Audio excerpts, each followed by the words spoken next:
Boche Gold and Diamonds. Buy now, pay later.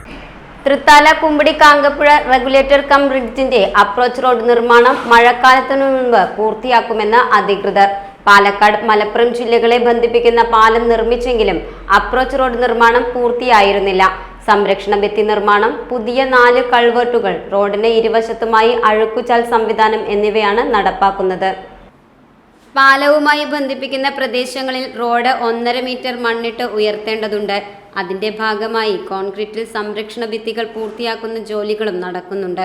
Kumbidi Kankappuzha കടവിൽ 1450 metre നീളത്തിലും Kuttippuram Kankappuzha കടവിൽ 750 metre നീളത്തിലുമാണ് approach road നിർമ്മിക്കുക. Road പൂർത്തിയാകുന്നതോടെ Kumbidi junction തെരുവു വിളക്കുകളും cycle ട്രാക്കും മറ്റും സജ്ജമാക്കുമെന്ന് അധികൃതർ റെഗുലേറ്റർ ഉദ്ഘാടന വേളയിൽ പറഞ്ഞിരുന്നു. നിലവിൽ ഷട്ടർ ഉയർത്തി വെള്ളം തുറന്നുവിടുന്നുണ്ട്. റെഗുലേറ്ററിനും ചേർന്നുള്ള സ്ഥലത്ത് കുന്നുകൂടി കിടക്കുന്ന മണൽ ലേലം ചെയ്ത് നീക്കിയാലേ പൂർണ്ണതോതിൽ ജലസംഭരണം നടത്താനാകൂ എന്നതാണ് അധികൃതർ പറയുന്നത്. മലപ്പുറം ജില്ലയിലെ അപ്രോച്ച് റോഡിന്റെ പണികളും ഉടൻ തുടങ്ങാൻ കഴിയുമെന്ന പ്രതീക്ഷയിലാണ് ബന്ധപ്പെട്ടവർ. Time kids pre school, Mannannur road, Vaniyamkulam. .View news. കാഴ്ചകളാണ് ലോകം, കണ്ടു തുടങ്ങുക.